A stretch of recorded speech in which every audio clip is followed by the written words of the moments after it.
Au cours de leurs incursions vers le sud, ils découvrent une religion très différente de la leur, le christianisme. D'ailleurs, des missionnaires arrivent en Scandinavie. Mais les hommes du Nord vont résister longtemps à toute tentative d'évangélisation.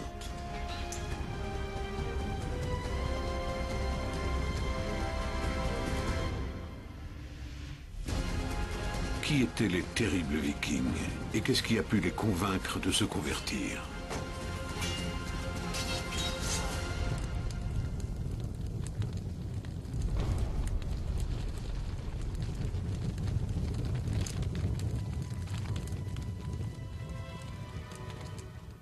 La Scandinavie est le pays des étendues vierges et du soleil de minuit.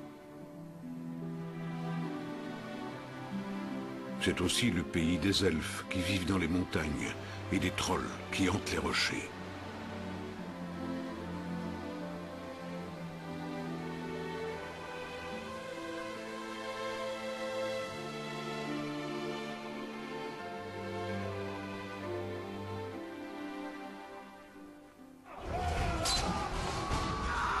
C'est enfin le pays des terribles guerriers vikings qui ont pillé tout le nord de l'Europe. Au début du Moyen-Âge, le déclin de l'Empire carolingien laisse un vide dont les Vikings vont tirer parti.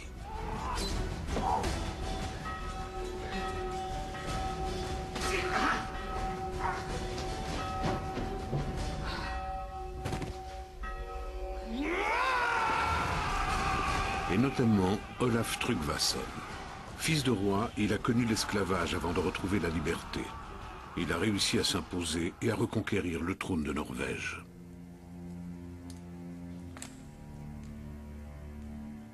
On le surnomme Patte de Corneille parce qu'il lit l'avenir dans les ossements d'oiseaux. Il poursuit un seul but, détrôner les chefs norvégiens pour régner seul sur le pays. Pour cela, il est prêt à tout, même à renier sa foi.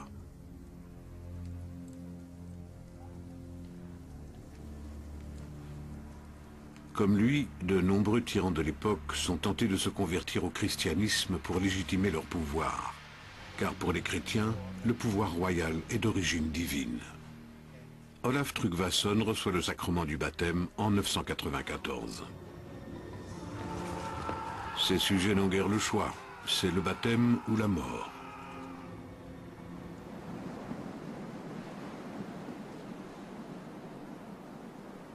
De nombreux Norvégiens, fidèles à leurs croyances ancestrales, fuient alors en Islande.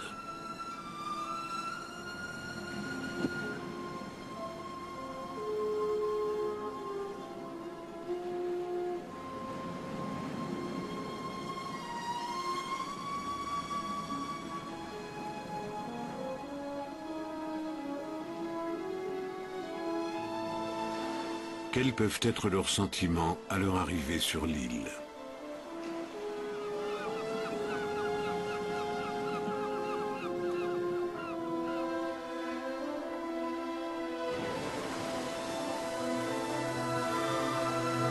L'Islande est une terre sauvage et inhospitalière, faite de cratères volcaniques, de geysers, de montagnes et de cascades. Une terre à l'image du monde païen, régie par les dieux et les démons vikings.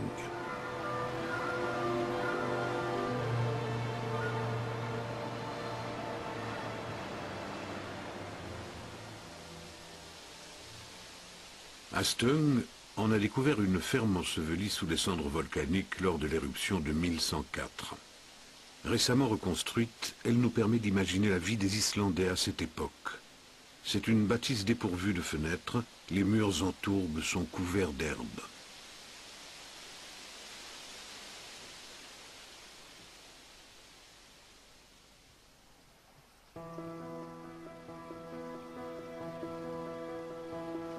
À 1 heure de voiture au nord-est de Reykjavik se trouve le parc national de Þingvellir. Durant des siècles, l'Althing, l'Assemblée parlementaire annuelle des Islandais, s'est tenue ici, dans ce paysage aux falaises escarpées. Tout le peuple y assistait, mais seuls les hommes avaient le droit de vote.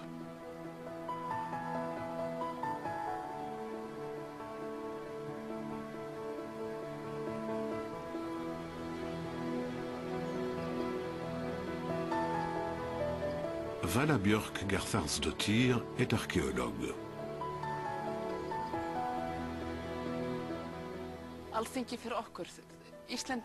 Les Islandais attachent beaucoup d'importance à tout ce qui les relie à leurs origines et ils considèrent ce site comme un haut lieu de leur histoire. C'est ici que s'est réuni, en l'an 930, le premier parlement du monde. Pour nous, ce lieu est emblématique d'un passé démocratique dont nous sommes très fiers. C'est ici que nos ancêtres ont jeté les bases de notre société moderne. En 997, les Islandais sont encore un peuple indépendant et païen.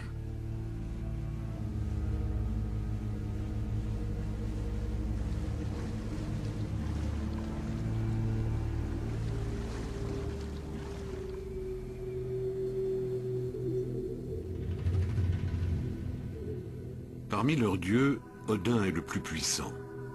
Alors qu'il cherchait la connaissance, il a perdu un œil. Il y a gagné le don de divination.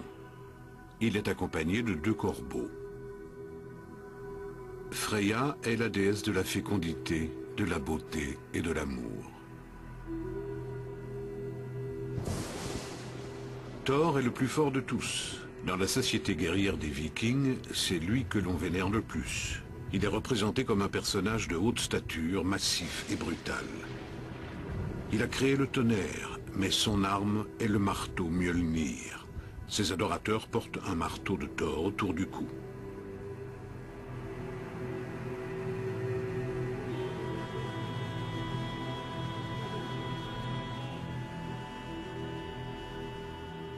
Spécialiste du panthéon scandinave, Sven Rosborn est à la tête du département scientifique de l'archéosite viking de Fotviken en Suède.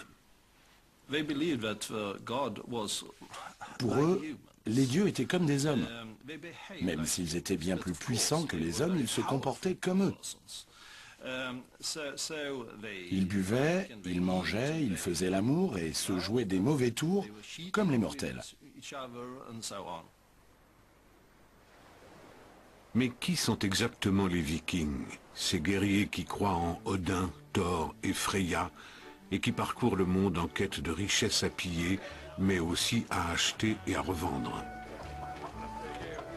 Tous les Scandinaves ne sont pas des Vikings. Les Vikings sont des hommes jeunes qui se livrent au pillage, une étape incontournable pour devenir des hommes.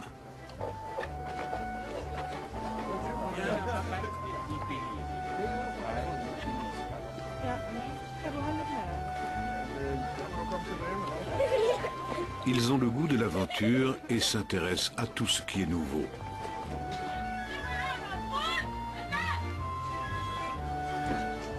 Beaucoup vivent bien, avec des chefs moins despotiques qu'Olaf Tryggvason. Leur dieu leur donne satisfaction. Pourquoi donc changerait-il de religion?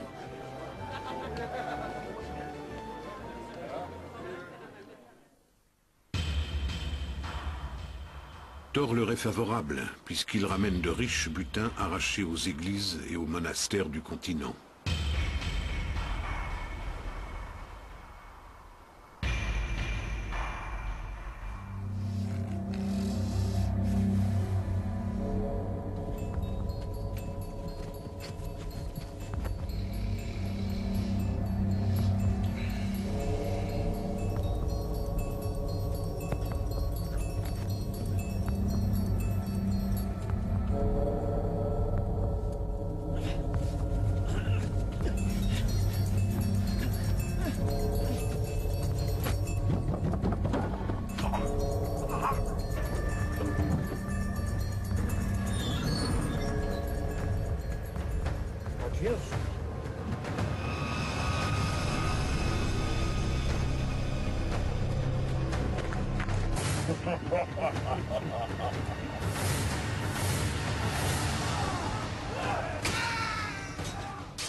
En l'an 793, les guerriers scandinaves attaquent le monastère anglais de Lindisfarne. Ce raid marque le début de l'ère viking qui va durer près de 3 siècles. Au début, les Vikings concentrent leurs raids sur l'Angleterre, l'Irlande et le royaume des Francs. Pas un été ne se passe sans pillage, mais en hiver, ils restent chez eux. Été 2010. Nous sommes à Upokra, un site de fouilles archéologiques à proximité de la ville de Lund, en Suède. L'archéologue Carl Magnus Lentorp et son équipe mettent au jour le centre d'un village viking. Tout récemment encore, on pensait que les Vikings vénéraient leurs dieux à ciel ouvert. Mais une découverte spectaculaire a bouleversé cette conception. À environ 20 mètres d'ici, nous avons mis au jour les fondations d'une maison de cérémonie, qu'on pourrait qualifier de temple.